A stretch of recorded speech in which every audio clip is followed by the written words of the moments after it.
Hi friends, Barry Mandel here at Discovery Green, welcoming you during this holiday season. It's a pleasure to welcome you back to the park, one of my favorite times of the year here at Discovery Green.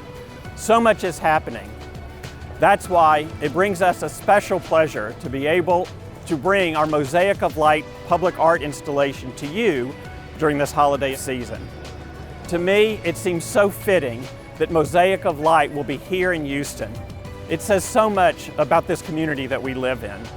It's a fabric, a quilt, if you will, of all these ethnicities and communities and peoples from all walks of life that come together and illuminate this great city that we all call home.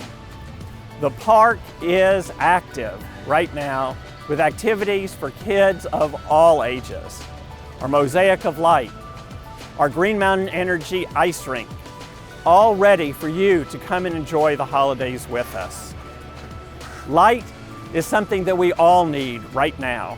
Come and join us at Discovery Green during this holiday season.